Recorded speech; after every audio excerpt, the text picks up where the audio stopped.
Ha sido tan larga la jugada, Borja, que es que había gente que pensaba que era en el remate final de Ferran el fuera de juego, ¿no? Era el inicio, había que recuperar tanto tan atrás que ha habido un poquito de suspense. Claro, ya nos va tocando siempre, cada vez que hay una acción de este tipo, cuando vemos que el rematador no está, ya nuestra cabeza automáticamente vamos a ir dándole para atrás en el vídeo. Vamos a ver en qué momento ha pasado. Estoy con Tony, yo creo que es una acción que tú viviéndola en el fútbol no tienes ninguna ventaja real en esa situación. Es decir, al final la norma es así, es fuera de juego, está bien arbitrado, está bien pitado como tiene que ser, pero luego es las cuestiones de, como con muchas manos, como con muchas situaciones que estamos viviendo la temporada, de decir, oye, tenemos que darle una pequeña vuelta a estas acciones tan grises o que realmente tengan influencia en el juego, que al final el espíritu de la norma es favorecer el juego. Lo que pasa ya que Gonzalo, llevamos tantas semanas en este programa diciendo es la norma, pero no nos gusta, que yo no sé, habrá que tirar todas las normas a la basura enteras y reciclarlo totalmente de cero, ¿eh? Yo es que, Mateo, por mi felicidad he aprendido a querer a los árbitros, a respetarles, pero como no los entiendo, pues entonces yo ya he entrado en una fase de aceptación en la cual les deseo lo mejor siempre, que sean muy felices, les vaya muy bien, pero es que cada partido es un mundo, cada árbitro arbitra como quiere, cada uno aplica las normas como quiere. En este caso no, porque es un fuera de juego, nos guste más o menos, aunque sea por milésimas, por menos, es fuera de juego, lo es, punto. Pero como en muchas otras situaciones, los árbitros deciden actuar cada uno a su libre albedrío, que digo yo, y lo justifican según les conviene. Entonces yo estoy seguro que si hacemos una encuesta y vamos a todos los campos de España y preguntamos si están contentos con el nivel del arbitraje español, el 90% va a decir que no. Y yo estoy también de acuerdo en que si preguntamos a cualquier persona y le decimos que cuando se aplica el pitar unas manos o ciertas acciones polémicas que hay cada fin de semana, como cada fin de semana cada árbitro la aplica como ellos quieren, la gente no sabe ya cuándo es, cuándo no es, cuándo tal y cuándo no. Entonces deberíamos escuchar al aficionado, escuchar a todo el mundo, que hay ciertas normas que no se entienden y sobre todo que se explicaran mejor y se aplicaran mejor.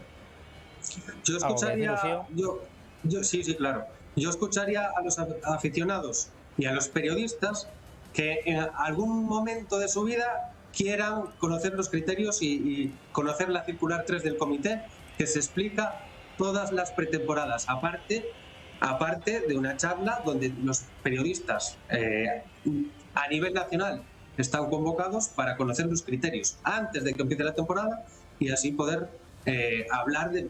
Está muy bien lo que dices, pero cuando yo voy a esas charlas y las escucho atentamente, me voy a mi casa diciendo, ay, mira, qué interesante, lo he entendido perfecto. Pero es que luego en la jornada 6, a las 4 de la tarde se pita de una manera y a las 6 de la tarde de otra. Entonces ya no sé con qué quedarme. No, pues te quedas con lo que te dicen, y si te quedas con lo que te dicen y sabes los criterios, sabes que si hay dos jugadas que son iguales, que nunca hay dos jugadas iguales, pero puede haberlas, si hay dos jugadas iguales y tienen los criterios claros, sabes en la que acertaron y en la que fallaron. Porque la autocrítica ahí en el colegio de árbitros existe o no, sí, claro, o no la conocéis. Es que hay briefing. Porque yo nunca escucho a un árbitro decir me he equivocado o que se ha equivocado un compañero. Siempre parece que los demás somos los que estamos equivocados.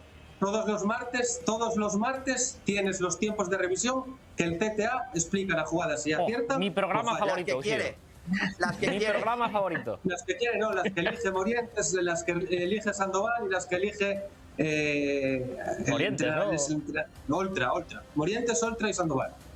Del fútbol masculino.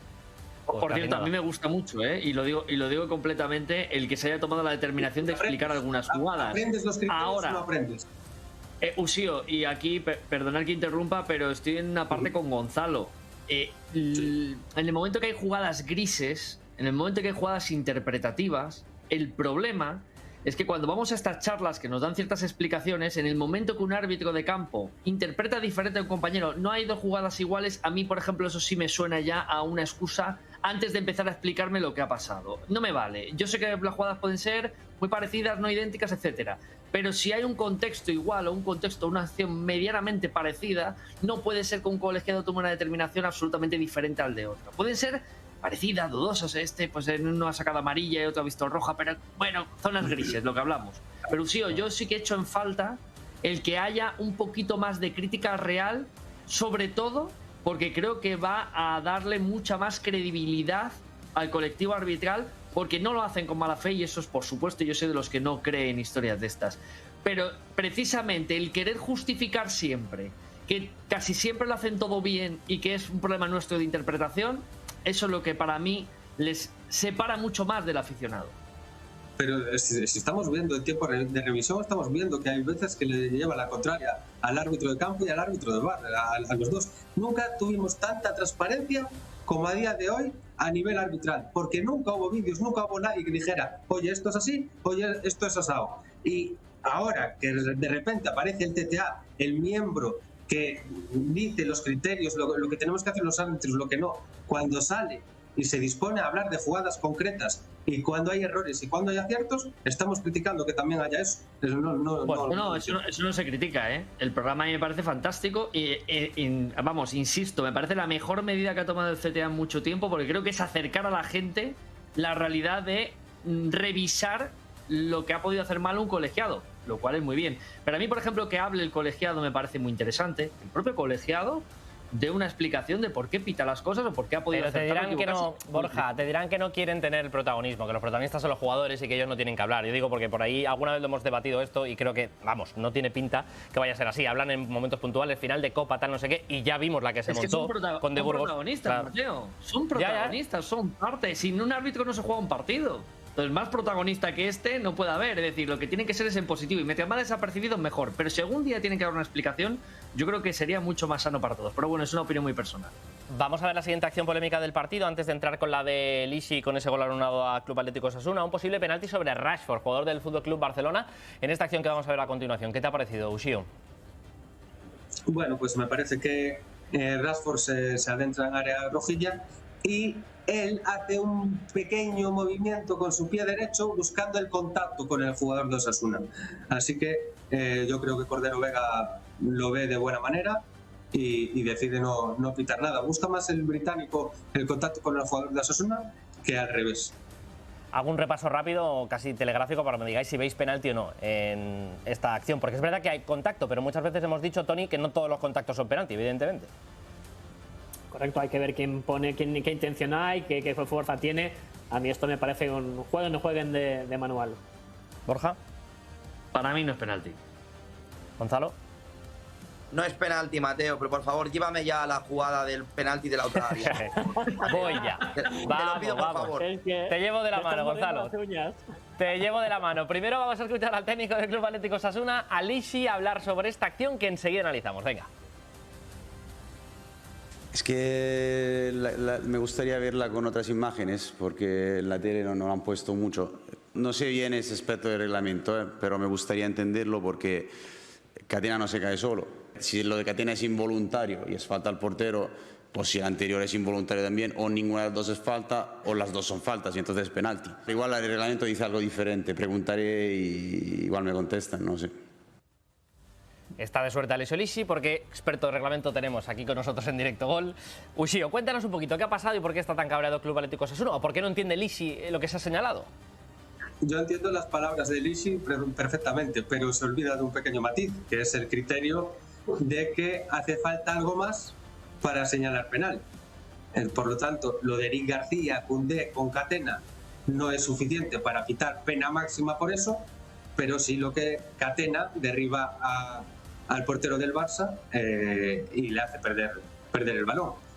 Si estas dos jugadas fuesen fuera del área, pues podría haber falta sobre Catena, pero como es dentro del área y hace falta algo más, desde hace 5 o 6 años, que ya con Medina Cantalejo, cuando era presidente del TTA, pedía que los contactos de baja intensidad no se señalasen como penal, para mí es una acción de juego la que cae Catena, pero después Catena sí que derriba al portero del Barça cuando es una zancadilla de Catena al portero del Barça, una zancadilla totalmente involuntaria que no quiere cometer, pero acaba derribando al portero del Barça. Es infracción. Pero va desequilibrado a favor del Barça. Va desequilibrado por culpa de ese pequeño choque que no llega a ser penalti, evidentemente, porque no da para penalti, pero claro, no es su culpa que se caiga.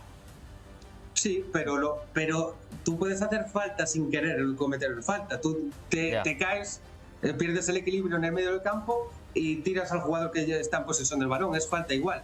Yo entiendo que haya dudas y que haya críticas con esta jugada, pero es claro, si la partes en dos, ¿es falta sobre el portero del Barça? Sí. Y luego, ¿es penalti lo que hace Erico Koundé sobre Catena? No, yo lo veo claro, pero esa comparación que hace Lisi de una cosa y la otra, que tiene su lógica, sí, pero el matiz de no quitar contactitos y castigarlos como penas máximas, pues se lo olvidó. Gonza, te escucho. Bueno, seguimos sin autocrítica. Cuando dices que hace falta algo más para... Autocrítica haré cuando falle el árbitro. Si no falla el árbitro no puedo autocriticar. Bueno, es que para ti nunca falla. Normal que no hagas nunca, porque no falla nunca. ¿Cómo vas a hacer autocrítica? Yo aquí tengo analizado errores todas las semanas, menos esta. Yo llevo... No te he escuchado ni uno. No te he escuchado ni uno nunca aquí. Nunca, en mi vida. Pues llevo unos cuantos programas, Pues repasa todos los fines de semana, sábados y domingos. Repasé errores arbitrales en todas mis participaciones aquí. En todas. Vaya. Pues le diré al que nos tiene que citar que me ponga en un programa que reconozcas que hay un error. Vale. De momento no ha llegado. A ver si lo conseguimos la semana que viene. Dicho esto, cuando dices que hace falta algo más, tienes una. Hace falta algo más para que... tienes una. Espera, Ushio, vamos a escuchar a Gonza, va. Hace falta algo más para pitar. Hay un jugador que está jugando, que puede llegar a una pelota y que porque le empujan más menos fuerte, la trabancan más menos fuerte, cae al suelo y no la puede luchar. Entonces, yo no entiendo. Bueno, es mi opinión y yo considero que por lo menos se tendría que haber revisado. No, da igual, el jugador se cae, el jugador está luchando por una pelota a la que puede llegar o no, pero lo va a intentar. Y no le dejan porque le tiran antes. Esa jugada se revisa en el VAR y de hecho Cordero Vega, que es el árbitro de campo, lo hace muy bien porque deja acabar la jugada, marcan gol. Y ahí es cuando pita la infracción. Si mata la jugada antes, el VAR no podría entrar. Y estos lances, como llevamos 7 años, creo, de VAR, son revisables. Creo que... Vale, pero... sí. Perfecto, pero es que yo cuando dices que hace falta algo más, hombre, es que yo entiendo el fútbol como que cuando a un jugador se le impide poder llegar a una pelota que encima es peligro de gol y no llega porque una persona, un jugador del equipo rival, le obstaculiza de una manera que lo llega a tirar al suelo y empujar al portero rival, no entiendo por qué no se pita eso. Yo no lo entiendo, me gustaría que me lo explicaras, porque sigo sin entenderlo. Y dicho eso, que digas en tu explicación que encima el jugador de los Osasuna hace falta Joan García cuando lo han empujado a él, que es invisible. ¿Cómo lo hace para evitar no dar a Joan García? Es que no se puede decir eso. Se ha quedado callado. ¿Quieres contestar? No, hombre, no. Es que voy a repetir lo que dije antes. Aquí hay un choque, un lance de juego fortuito entre Koundé, Eric García y Catena. Catena pierde el equilibrio. ¿Fortuito por qué? ¿Por qué es fortuito? Porque es un lance de juego. Tú ves que alguien... Pero ¿por qué es fortuito? ¿Tú sabes las intenciones del defensa del Barça? Yo no lo sé. ¿Me puedes decir quién le hace penalti? ¿Quién le hace para ti penalti a Catena? ¿Quién es el jugador que está atacando el área rival? ¿El del Barça o el de los Osasuna? Y dime cómo le hacen penalti. ¿Quién le hace penalti? Hombre, le están pero si le han tirado al suelo, por Dios. Podemos hablar de la intensidad. Podemos hablar de que sea con más o menos de intención. Para mí no es el penalti más claro del mundo. Ahí te doy la razón. Pero el jugador al final llega a la pelota o no llega. No, acaba en el suelo. Puedes decirme, porque un árbitro cuando pasa este lance, para pitar penalti tiene que ver una infracción en concreto, una patada, un empujón, un cabezazo. ¿Me puedes decir quién le hace supuesto penalti a Catena? ¿Y con qué? Pues repite la jugada que la he estado viendo hace un rato y yo veo que al jugador del Rayo Vallecano le tocan y se cae al suelo, ¿o no lo ves tú? Pero que le toquen, ¿qué infracción hay que le toquen? Hombre, le están haciendo una trabanqueta que se llama, no sé cómo se dice, una zancadilla, ¿no? Sí, una zancadilla. A ver, dejadme que le pregunte a los dos hombres de paz que están al lado izquierdo de la pantalla para ver si calmamos un poco pero la verdad el asunto. Que ya lo sé. Pero que tiene pinta que no vais a llegar a un acuerdo, Ushio y Gonza. Por eso quiero preguntarle también la opinión a Tony y a Borja. Tony, ¿qué te ha parecido esta acción? Es que a mí me gustaría ver más repeticiones, porque las dos tengo la sensación de que me pierdo el inicio de la acción. Entonces, mi primera sensación es falta clara de Eric a Alejandro Catena, por lo tanto es penalti, pero cuando lo analizas las piernas de Catena, ahí no veo un contacto y no tengo suficiente ángulo como para ver si realmente es un empujón. Por lo tanto, yo no sé qué imágenes han visto en la sala VAR, pero a mí estas dos creo que me faltan un segundo antes para ver si es o no falta, porque es cierto que yo viendo ahí, la primera sensación es penalti, pero cuando veo las piernas de Catena se cae solo. Y el empujón no puedo saber si es suficiente o no, porque me falta un buen ángulo. Entonces, La primera me genera dudas, creo que es revisable, creo que se debería haber visto y ver más cámaras. Y a partir de ahí es cierto que Catena, si se considera que se ha tirado, luego hace falta Joan García. Si no, debería ser penalti. Pero es que yo creo que me falta algo. No me parece suficiente ahí para emitir un juicio. De hecho, es una de las cosas de las que se queja Lisi, y es una realidad que nosotros en la realización del partido solo hemos visto esto, que luego ya hay gente, Borja, que esto lo aprovecha para decir que los esconden a posta, las imágenes, etcétera. A veces pasa que es que no hay más tomas o por lo que sea, ¿no? Pero es verdad que solo tenemos esta.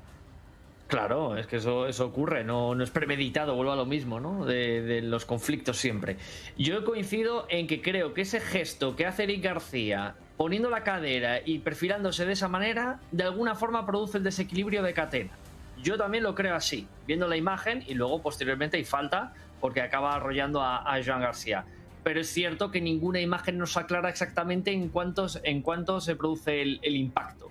Y yo la pregunta que le tenía a Ushio, que me parecía muy interesante, es: perfecto, de acuerdo con tu argumento, ¿y si el árbitro en el campo pita penalti, el VAR hubiera intervenido y hubiera dicho no es suficiente, no se pite el penalti? Esa es mi pregunta. Pues la respuesta te la dará mañana, porque literalmente ha escuchado a Gonza y ha dicho me piro a mi casa, ¿no? Que se nos ha caído la conexión con Ushio oportunamente. Fíjate, Gonzalo, qué cosas. La has dejado tan calentito que no podemos ni derecho a réplica. Qué casualidad. Qué casualidad. No hay autocrítica.